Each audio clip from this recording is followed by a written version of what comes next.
علی بھائی، اگلا سوال ہے، ہمارے سب کانٹیننٹ کے معاشرے میں مسلمانوں میں بھی یہ عقیدہ پایا جاتا ہے کہ شب جمعہ یعنی جمعرات اور جمعے کی درمیانی رات فوت شدہ رشتہ داروں کی روحیں اپنے اپنے گھروں میں لوٹ آتی ہیں، چنانچہ ان روحوں کو خوش کرنے کے لیے مولویوں کو کھانا بھجوایا جاتا ہے، ہاں یہ بات ہے سر، تاکہ اس کا ثواب روحوں تک پہنچ جائے اور وہ روحیں خوشی خوشی واپس چلی جائیں۔ پلیز اس حوالے سے کوئی شرعی دلیل ہو تو بیان فرما دیں۔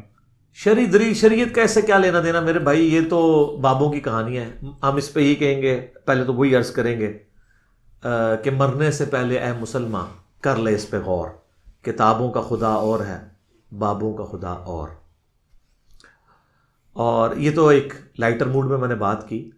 سورہ بنی اسرائیل کی آیت نمبر 36 ہے، جو 10 کمانڈمنٹس آئی ہیں ان میں سے 9th کمانڈ ہے، وَلَا تَقْفُ مَا لَيْسَ لَكَ بِهِ عِلْمٌ ان السمع والبصر والفؤاد كل اولئک کان عنہ مسئولا۔ انسان کسی چیز کی پیروی اس وقت تک مت کر جب تک کہ تجھے اس کے بارے میں ڈیفینیٹ علم نہ حاصل ہو جائے۔ بے شک کان، آنکھیں اور عقل، دل یا دماغ، کوئی بھی چیز، اس کے بارے میں تجھ سے پوچھا جائے گا کہ ان 3 انسٹرومنٹس کو استعمال کر کے تم نے حق بات تک پہنچنے کی کوشش کیوں نہیں کی۔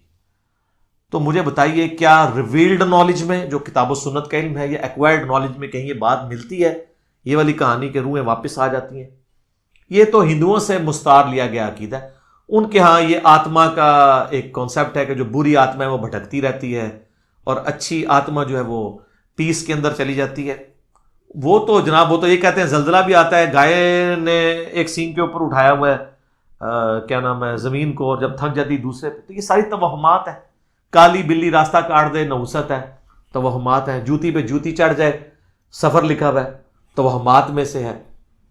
کوا گھر کی منڈیر پہ بولے تو کوئی مہمان آنے کا پیش خیم ہے، یہ سب توہمات ہیں۔ رات کے وقت جھاڑو نہیں دے سکتے، ناخن نہیں کاٹ سکتے، اتنی تہمت پرستی جو ہے وہ چل رہی ہے ہمارے معاشرے کے اندر۔ چونکہ ہم لوگ ہندوؤں کے ساتھ رہے، لہذا یہ ساری باتیں وہیں سے آئی ہیں کہ روحیں واپس آ جاتی ہیں گھروں میں۔ کوئی روح نے ادھر آ کے کیا کرنا ہے، وہ تو سورۃ المطففین میں ہے کہ وہ علیین اور سجین کے اندر ہے۔ نیک روحیں جو ہے علیین میں، بری جو ہے سجین کے اندر ہے۔ ان کا اب اس دنیا کے ساتھ کیا لینا دینا ہے؟ ہر بندے کی ایک یونیک روح ہے، انڈیپینڈنٹ روح ہے، اس کا دوسرے کی روح کے ساتھ کوئی تعلق نہیں ہے۔ تو دوسرے کے جسم میں جانے کی بات ہی نہیں ہے، بھٹکنے کی بات ہی نہیں ہے۔ بیسیکلی شیاطین ہیں جو، اب چونکہ شیطان جو جنات کے اندر شیطان موجود ہیں ان کو تو ہم لوگ دیکھ نہیں سکتے، تو وہ مختلف قسم کی شکلیں دھار کے پبلکلی آ جاتے ہیں سامنے، تو لوگ سمجھتے ہیں یہ اسی بندے کی کوئی روح آ گئی ہے واپس۔ اس طریقے سے نہیں ہوتا، یہ بالکل جھوٹی باتیں، اسلام کا اس سے کوئی تعلق نہیں ہے۔ باقی جمعراتیں جو بیچتے ہیں وہ روٹی روزی ان کی چلنے دیں آپ، وہ جمعراتوں کی وجہ سے ہی تو یہ عقیدہ انہوں نے گھڑا ہوا ہے۔ ویسے ان کو بھی آپ جا کے ایک سائڈ پہ کر کے پوچھیں نا کہیں لکھا ہے تو کہیں گے ہے کوئی نہیں ہے، لیکن اصالِ ثواب کے لیے ہمیں جمعرات دے دیا کریں۔ تو ٹھیک ہے، میت کی طرف سے صدقہ ہو سکتا ہے، میرا تو اس کے اوپر لیکچر ریکارڈڈ ہے، مسئلہ 74، میت کی طرف سے صدقہ اور خیرات کا ثواب اسے ملتا ہے۔ صحیح مسلم میں حدیث ہے کہ میت کو 3 اعمال کا ثواب پہنچتا ہے۔ نمبر 1، علم کی بات جو اس نے اپنی زندگی میں کی، اس کے مرنے کے بعد بھی اسے ثواب ملے گا، جیسے امام بخاری امام مسلم کو مل رہا ہے۔ دوسرا، صدقہ جاریہ، جو اپنی زندگی میں کوئی نیکی کا کام کیا اس کے بعد بھی جاری رہا، اسے ثواب ملے گا۔ تیسرا، نیک اولاد جو اس کے لیے دعا کرتی ہے۔ اور اسی کو سپورٹیو سنن نسائی میں حدیث ہے، بخاری مسلم میں بھی اس کا کچھ حصہ موجود ہے، جو سعد ابن عبادہ سفر میں تھے تو ان کی ماں پیچھے سے فوت ہو گئی، ان کا یا رسول اللہ میرا ارادہ ہے کہ میں اس کی طرف سے صدقہ کروں تو اسے ثواب ملے گا۔ آپ نے فرمایا ہاں، تو انہوں نے کنواں کھدوا دیا اور اس کا نام ہی پڑ گیا، یہ ام سعد کا کنواں ہے۔ تو وہ صدقہ اور خیرات کریں، مولویوں کی روٹی روزی لگا کے رکھیں، لیکن باقی ان سے زیادہ حقدار آپ کے غریب رشتہ دار ہیں، غریب ہمسائے ہیں۔ مولوی تو یقین کریں آلموسٹ روزانہ ہی چھوٹا گوشت کھا رہے ہوتے ہیں، وہاں لوگ بکرے دے کے جاتے ہیں۔ غریب رشتہ داروں کو کوئی جو ہے ایک چھٹانگ چھوٹا گوشت لے کے دینے کے لیے تیار نہیں ہے، اور یہ لوگ عیاشی کی زندگی گزار رہے ہوتے ہیں۔ آپ ان سے پوچھے، وہ کہتے ہیں دیکھیں یہ تو برکت ہے، ہم نے علم دین حاصل کیا تھا تو ہم کھا رہے ہیں۔ یہ لادہ بات ہے کہ قرآن میں آتا ہے کہ اللہ کے نیک بندوں کی نشانی ہے جو اپنے مال میں سے دیے ہوا اللہ کی راہ میں خرچ کرتے ہیں، لوگوں کا دیا ہوا اپنے اوپر خرچ نہیں کرتے۔ بالکل 180 ڈگری ہے، لیکن قرآن پڑھا ہو تو پھر پتا ہونا ان کو۔ بھلے اس کا جواز موجود ہے، غریبوں کو، چاہے وہ علماء کرام ہوں یا ائمہ مساجد ہوں، آپ کھلا سکتے ہیں، لیکن یہ جو عقیدہ وابستہ کیا ہوا نا، بالکل جھوٹا عقیدہ ہے۔ قرآن تو بالکل اپنے مقدمے میں واضح ہے۔ سورہ یاسین کے اندر اللہ تعالیٰ نے واضح طور پہ فرمایا، آپ سورہ یاسین 22ویں پارے سے شروع ہو کے 23ویں میں ختم ہوتی ہے، تو آپ پہلے ہی صفحہ جو ہے نا 23ویں صفحے کا، اس میں اللہ تبارک و تعالیٰ نے فرمایا، آیت نمبر ہے 31، الم یروا کم اہلکنا قبلہم من القرون انہم الیہم لا یرجعون، کیا انہوں نے نہیں دیکھا کہ ہم نے ان سے پہلے کتنی امتیں ہلاک کر دی ہیں، وہ اب کبھی بھی واپس دنیا میں لوٹ کے نہیں آنے والی۔ وَإِن كُلٌّ لَمَّا جَمِيعٌ لَدَيْنَا مُحْضَرُونَ، اور ان سب کے سب لوگوں کو اللہ تعالیٰ کے حضور جمع کر کے حاضر کیا جائے گا، یعنی قیامت سے پہلے وہ دنیا میں نہیں آ سکتے۔ اور جناب جو سورۃ الواقعہ کی رقت انگیز آیات ہے نا، سورۃ الواقعہ پارہ نمبر 27 میں بالکل اینڈ پہ جا کے سیکنڈ لاسٹ سورت آتی ہے، اس میں اللہ تبارک و تعالیٰ نے اس ٹروتھ کو ریویل کیا ہے۔ اللہ فرماتا ہے فلولا اذا بلغت الحلقوم، تو کیوں نہیں ہوتا کہ جب روح جو ہے وہ گلے میں جا کے اٹک جاتی ہے، یعنی کسی کی موت کا وقت آ جاتا ہے، نزع کا وقت، وَأَنْتُمْ حِينَئِذٍ تَنْظُرُونَ، اور تم اس وقت وہاں پہ موجود یہ سب کچھ دیکھ رہے ہوتے ہو کہ ایک بندے کی روح نکل رہی ہے، تو روح واپس کیوں نہیں لا سکتے؟ وہ آگے ذکر آئے گا اس کا، وَنَحْنُ أَقْرَبُ إِلَيْهِ مِنْكُمْ وَلَكِنْ لَا تُبْصِرُونَ، اور ہم مرنے والے کے تم سے بھی زیادہ قریب ہوتے ہیں لیکن تمہیں نظر نہیں آ رہے ہوتے۔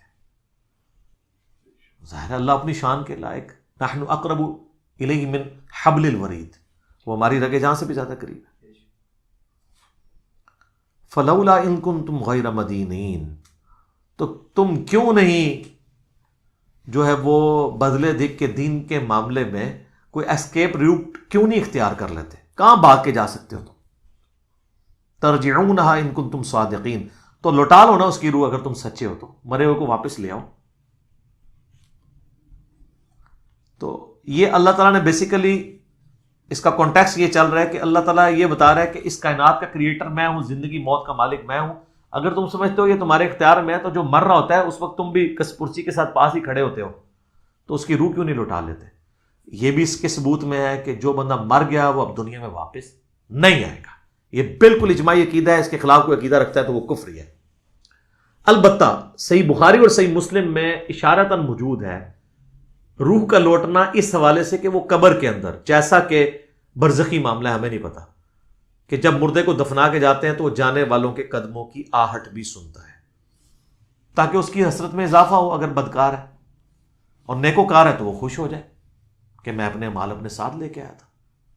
وہ تو بخاری میں آتا ہے میت اپنی چارپائی پہ کلام کرتی ہے دفنانے سے پہلے، جن و انس کے سوا ساری مخلوقات سنتی ہے، کیونکہ وہ مکلف ہے نا، شریعت کے مکلف ہے نا، اور اگر یہ سن لیں تو بے ہوش ہو جائیں۔ وہ کہتی ہے مجھے کدھر لے کے جا رہے ہو، اور نیک میت کہتی ہے مجھے جلدی جلدی اس طرف لے جاؤ۔ یہ جناب بڑا خطرناک معاملہ ہے۔ اللہم انی اعوذ بک من عذاب جہنم ومن عذاب القبر ومن فتنة المحیا والممات ومن شر فتنة المسیح الدجال۔ بخاری مسلم میں حدیث ہے، نبی علیہ السلام نے فرمایا، سورہ ابراہیم کی آیت نمبر 27 ہے نا، یثبت اللہ الذین آمنوا بالقول الثابت فی الحیات الدنیا وفی الآخرہ، کہ اللہ تعالی اہل ایمان کو دنیا کی زندگی میں بھی اس قول پر ثابت قدم رکھتا ہے اور آخرت کی زندگی میں بھی۔ تو نبی علیہ السلام سے پوچھا کہ یہ کون سا قول ہے، تو آپ نے فرمایا لا الہ الا اللہ محمد رسول اللہ، اور آپ فرمایا یہ دنیا اور آخرت میں اس سے مراد یہ ہے کہ جب انسان کو قبر میں رکھا جاتا ہے تو اس سے قبر میں سوال کیے جاتے ہیں، من ربک کا، تو وہ کہتا ہے کہ میرا رب اللہ ہے، میرا نبی محمد ہے صلی اللہ علیہ وآلہ وسلم۔ اور پھر نبی علیہ السلام نے یہ آیت پڑھ کے کہا کہ یہ قرآن میں بھی اس بات کا ثبوت ہے کہ اللہ تعالیٰ اسے ثابت قدم رکھتا ہے قبر کے سوالات کے اندر۔ تو قبر کے اندر جو اس سے سوال کیے جاتے ہیں، وہ جو روح کا لوٹنا ہے وہ برزخی ہے، وہ دنیا میں نہیں آ رہی ہوتی، نہ اس کو کوئی کیمرہ لگا کے آبزرو کر سکتا ہے، یہ بھی ذرا ذہن میں رکھیے گا، کوئی آبزرو بھی نہیں کر سکتا، فرشتوں کو آبزرو نہیں کر سکتا، کیمرے یا یہ فزیکل ورلڈ کی چیزیں فزیکل انسٹرومنٹ سے آبزرو ہو سکتی ہیں، جو عالم برزخ کی چیزیں ہیں وہ آبزرو نہیں ہو سکتی ہیں۔ پھر بخاری مسلم میں حدیث ہے، نبی علیہ السلام نے فرمایا کہ قبر میں میرے بارے میں بھی پوچھا جاتا ہے، ما کنت تقول فی ھذا الرجل، اس مرد کے بارے میں تو کیا کہا کرتا تھا؟ وہ کہتا نہیں حضور دکھائے جاتے ہیں نا قبر میں، نہ، ابو داؤد میں الفاظ ہے الذی بعث فیکم، ہم اس مرد کی بات کر رہے ہیں جو تم میں مبعوث ہوا تھا۔ تو وہ کہتا ہے ہوا محمد رسول اللہ، وہ تو محمد تھے اللہ کے رسول۔ وہ تھرڈ پرسن کے سیغے میں خطاب کر رہا ہوتا ہے، ورنہ تو وہ کہتا سیکنڈ پرسن میں کہتا ہاذا محمد رسول اللہ، یہ اللہ کے رسول محمد ہے، کہتا وہ تو محمد رسول اللہ ہے۔ اس میں میرا کلپ بھی ہے نا، قبر میں 3 نہیں 4 سوال ہوں گے۔ ترمذی میں تو حدیث ہے مر ربو کا، ما دینو کا، من نبیو کا، تیرا رب کون، تیرا دین کیا، تیرا نبی کون، تو کدا مقلد، تو کہنا فڑکے دا، تیری کیڑی مسیتی، تیرا کیڑا بابا، اے کوئی نہیں بھائی، اے زمین دے اتنے ہوتے ہیں، زمین دے اندر اللہ کا سکہ چلتا ہے۔ ادھر بھی ان کا چل رہا ہے کہ اللہ نے کھلی چھٹی دی ہوئی ہے، مرنے کے بعد محمد رسول اللہ کا سکہ چلتا ہے، اللہ کا سکہ چلتا ہے۔ ابو داؤد میں آتا ہے کہ جو مؤمن ہے نا وہ یہ کہتا ہے کہ ربی اللہ، اور کہتا ہے دین الاسلام، اور کہتا ہوا محمد رسول اللہ۔ تو چوتھا سوال پھر ہوتا ہے، یہ 3 سوال ہیں جن میں قبر کے 4 سوال میرا ایک کلپ بھی۔ وہ فرشتے کہتے ہیں تجھے کیسے پتا چلا؟ وہ کہتا ہے میں نے اللہ کی کتاب پڑھی تو میں نبی علیہ السلام پہ ایمان لایا، ان کے سچ ہونے کی تصدیق کی، تو پھر اس کے لیے جنت کی کھڑکی کھول دی جاتی ہے۔ یہ چوتھا سوال ہے کہ اسے پتا، تو جنہیں کتاب پڑھی نہیں اور وہ حافظ قرآن علی نہیں پڑھتا، ترجمے نال پڑھ رہا ہے، تائیں انہوں پتا لگتا ہے نا کہ وچ کے لکھے ہے، ورنہ تو نہیں پتا چلے گا۔ اور بخاری میں ہے کہ منافق سے جب سوال ہوتے ہیں تو ہر سوال کے جواب میں کہتا ہے لا ادری لا ادری، ہائے آتا لا ادری لا ادری، ہائے افسوس مجھے کچھ پتا نہیں ہے، بولے اعوذ باللہ تعالی۔ تو فرشتے اسے تو چوتھا سوال پھر کرتے ہیں،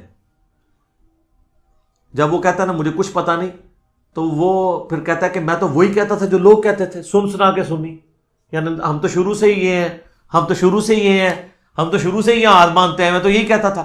تو فرشتے کہتے ہیں لا دریتا ولا تلیتا، کیا تو نے خود ادراک کرنے کی کوشش نہیں کی، خود پڑھنے کی کوشش نہیں کی، یا کوئی ایسا شخص جو تجھے بتا دیتا اگر تو پڑھنا نہیں جانتا تھا؟